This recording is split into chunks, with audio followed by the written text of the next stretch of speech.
This is your News Source Evening Bulletin for today, Friday, the 13th day of September in the year 2019. Here's what we're tracking tonight. A number of key members of the APNU-AFC coalition government came out of a meeting with the Guyana Elections Commission this midday with the assurance that the commission will be merging the data from the house-to-house registration with the existing national register, as it looks at the possibility of hosting elections this year. Minister of Public Health and Chairman of the People's National Congress Reform, Valda Lawrence, led the delegation. And after the hour-long meeting, she explained to the media that several assurances were provided by the Elections Commission. Today we were assured by the chair and commissioners that no timeline has set and that they are working to see whether they will be able to hold elections this year, given the timetable which they have and the statutory requirements which they will ensure that they abide by. Minister Lawrence said the commission has also assured that it will not be shortening any of the statutory exercises that will have to be in place for the hosting of elections. The Elections Commission has been coming under fire from the opposition People's Progressive Party over the chairman's decision that there will be a merger of the data from house-to-house registration and the National Register of Registrants. The chairman, according to Ms. Lawrence, is holding on to that position and has assured the coalition of the merger. We have been assured that the information from the house-to-house registration process will be used in the upcoming general and regional elections. We also asked whether they had enough finances and other resources at their disposal, given the time factor that is now placed upon them. And they have assured us that they are presently looking at that, given the changes that they are requesting of their many service providers. Of course, the costs will go up. They do not have an initial amount at this time, and so we will hear from them. I'm quite certain they will be speaking with the Minister of Finance or the President about that. A few months ago, the government approved over $3 billion for the Guyana Elections Commission. The PNC chairman said the coalition government is ready for elections and has been preparing for early elections. She said it was made clear to the commission that the coalition wants credible elections with a credible voters list. We were able also to put forward our case in terms of us ensuring that the list is credible, that persons be given the opportunity who were not allowed to register in the house-to-house registration, that during the claims period, they will be given the opportunity to do so. We've also pressed upon GCOM to ensure that during that claims period that they take into consideration the number of persons who are still to be registered. And Lawrence also shot down claims by the opposition leader that the government wanted to delay the process, saying that the opposition leader has been trying on his own to set GCOM's timetable, rather than allowing the independent body to do its work. I will say to you, as I've said before, we note that the leader of the opposition for many months now have been trying to set the timetable for GCOM and not allowing this independent body to do its work. So basically, it's just another talk by the leader of the opposition. We have shown throughout the process from December 21st to today that we have complied with the law, that we have worked with all the agencies which have matters pertaining to us having a credible general and regional elections. We have abided by the ruling of the court, and we will continue to do so. I think our actions speaks very loudly in terms of how we have been able to carry ourselves, how we have operated under this process, and let the people make the judge of that. More news coming up in just a moment. Hi Guyana, I am Ambika Ramraj, Miss World Guyana 2018 and your GTT Pinktober Ambassador for 2019. Pinktober is GTT's flagship event aimed at raising cancer awareness and facilitating access to support for all Guyanese. In 2017, we raised $4 million. In 2018, we nearly tripled that amount. Thus, we have been able to continue our fight against cancer by providing support to multiple foundations such as the Giving Hope Foundation and GRPA. This year, our aim is to do even more, but we need your help. Become a corporate sponsor for Pinktober 2019. Visit our website www.gtt.co.gy/Pinktober 2019 for more information on how. GTT is in the business of saving lives, so join us now.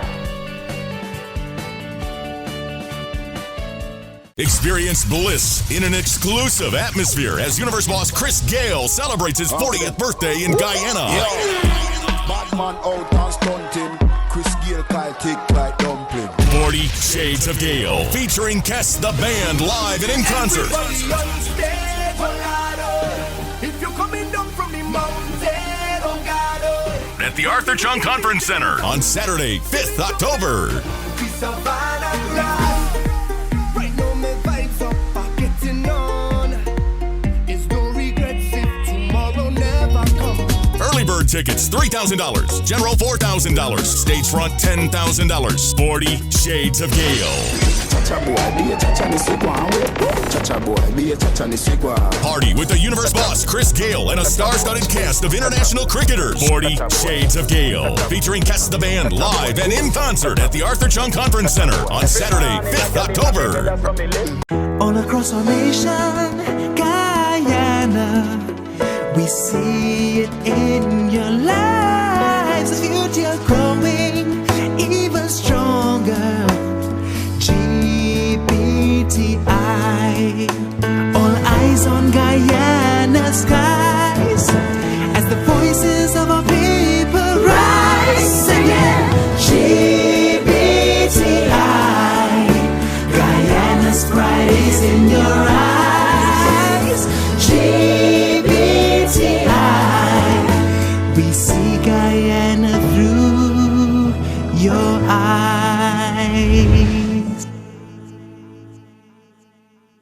Let's tell you now that 8 months after Royston King was fired as the town clerk of Georgetown by the Local Government Commission, High Court Judge Simone Morris Ramlal today quashed that decision.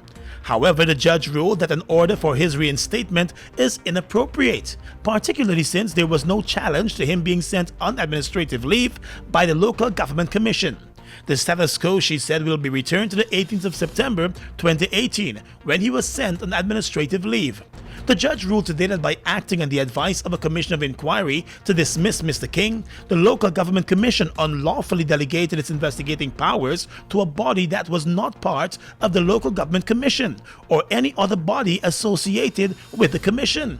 Justice Morris Ramlal said from all appearances, the Local Government Commission misconstrued its functions and powers when it formed the view that Article 74A of the Constitution and Sections 14 and 19 of the Local Government Commission Act empowered the Commission to delegate its investigatory powers. She said by doing so, the Local Government Commission committed an error of law and made an unlawful delegation. I have to say that I'm very happy and that I've always exercised great faith in the judicial system, and that today justice has been done and that I have been vindicated. I give thanks to God, to my lawyers whose advice I'm being guided by at this particular time, and to all the people who cared for me and reached out to me during this very hard time. That is what I want to say this time. The judge quashed the appointment of the Commission of Inquiry that investigated and advised that King be fired. Justice Morris Ramlal also ruled that the Commission of Inquiry was void, and therefore its conclusions, findings, recommendations, and the evidence obtained by it have all been nullified. The Local Government Commission was chided by the judge for not conducting any additional investigation and only arriving at its decision to fire the town clerk based on the recommendation of the Commission of Inquiry, which she declared unlawful. The judge said that given that the decision of the Local Government Commission was based on the unlawful delegation of its power to a Commission of Inquiry, its decision to fire the town clerk cannot stand and is therefore quashed. The Commission of Inquiry was conducted by retired Chancellor Justice Cecil Kennard, and its legality had always been challenged by the attorney who represented the town clerk. Well, the Guyana Power and Light Company has indicated that most of its recent power generation problems will be solved this weekend. But customers may still be faced with power supply problems as the company seeks to continue with other maintenance works. At the stakeholder forum this morning, Chairman of the GPL Board, Raul Lucas, revealed that in the span of 3 months, there were over 700 power outages that occurred in the GPL system. The information was provided to the board following a request. In response to recent inquiries from the board, GPL management has reported that there were 772 outages of varying duration from June 1 to August 31, 2019. Over a 92-day period, that amounts to an outage occurring 8 times per day. The data reveals that our customers from Charlestown to Timeri have been suffering the most. Mr. Lucas said one of the problems that the power company currently faces is that there is no redundancy system in place. So whenever there is maintenance works to be carried out, there is no backup system that could be switched on. The company is looking to fix that. The aspirations of the board and the government are equal to those of all our stakeholders. From where its performance level currently exists, GPL must look to improve and must put itself in a position to do so. The chairman also said the board's position is to see major improvements at GPL. The need to perform continued scheduled maintenance on our generating systems will result in the continued unavailability of at least another 18 megawatts for a further period of time. I wish to acknowledge that GPL's management is not proud of the situation in which its customers find themselves and is committed to rectifying and improving the situation very quickly. Meanwhile, the power company also announced today that it will be making moves to increase the depth in which the underwater cable is buried, which links the Viridian Hoop system to the Kingston system. Additionally, a redundancy line will be put in place to assist with any possible future problems. Former police mechanic Devon Atkinson, known as Wild Buck, lost his life in a tragic accident along the Pearl Public Road on the east bank of the Marara just before 1 o'clock this morning. According to reports, Atkinson, who was recently charged in discharging a loaded firearm and being in possession of an unlicensed firearm, was riding his motorcycle with a young woman as the pillion rider when he slammed into a truck that was turning into a street in front of him. The two were pitched from the motorcycle and ended up in a nearby trench. The woman did not lose consciousness, but the motorcyclist was picked up in a state of unconsciousness and taken to a hospital where he was pronounced dead. The driver of the truck has since been arrested. He was found to be under the influence of alcohol. The woman who survived the crash reportedly told investigators that her friend, the motorcyclist, was speeding at the time of the crash and was unable to stop in time when the truck made a sudden turn in front of him. The dead motorcyclist was just 33 years old. In the courts, a 39-year-old laborer was today sentenced to 3 years and 9 months in jail after he was found guilty of trafficking over 6 pounds of marijuana. He was also fined $2.1 million. The sentence was handed down by the chief magistrate, who found Dinesh Nunes guilty of the drug trafficking crime. The chief magistrate ruled that based on the evidence presented by the police during the trial, he was found guilty of the offense. According to reports, the man was arrested and charged after the police went to his Durban Street home and found the large parcels of marijuana stashed in a barrel. Across the region is coming up next. Securing the best healthcare facility for you and your family is important. At Balmansing Hospital, we take pride in giving you the best healthcare at unbeatable prices. We offer a 24-hour emergency care, a well-equipped ambulance, the best group of international doctors. Whatever your medical needs are, we are here to make sure you're taken care of like family. From eye care to dental service, the best, most experienced gynecologist, pediatric care, skin care, well-trained radiologist, and a trauma center. Our goal is to get you healthy so you can live a healthier life. Balwant Hospital, caring for you and your family by offering healthcare at unbeatable prices. Live, love, and enjoy life.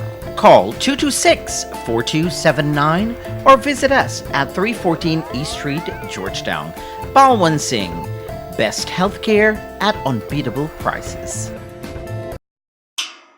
Fuel it up and win! Fuel it up and win! Yes! You heard right! Fuel up at Gayle $5,000 or more and enter to win! Tune in to Jumpstart on 94.1 FM Monday and Friday to receive your call to win big! Check Facebook for participating locations and more details. Protect your fuel system, boy! High mileage and performance, boy! Fuel it up and win!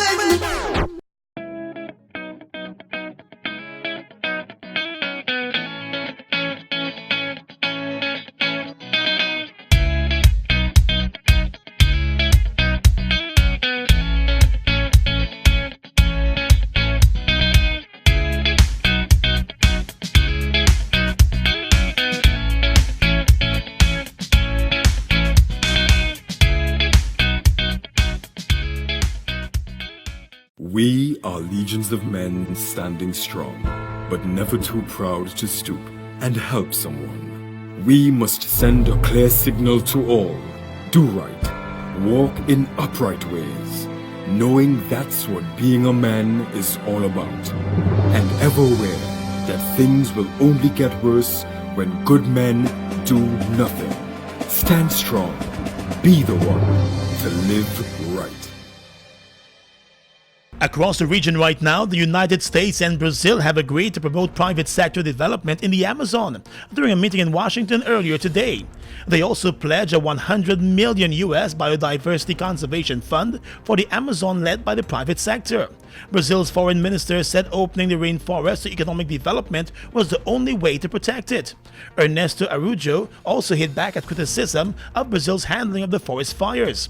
He told reporters in Washington that claims that the country is not able to cope with the challenges were false. On Friday, Finland urged the EU countries to consider stopping importing beef and soya beans from Brazil in order to put pressure on the country to tackle the fires.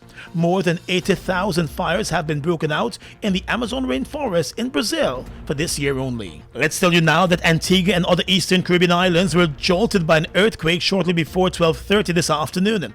The Seismic Research Center at the University of the West Indies in Trinidad said the 5.1 magnitude earthquake occurred at 12:27 p.m. It was located at a latitude of 14.89 degrees north, longitude of 61.43 west, with a depth of 145 kilometers.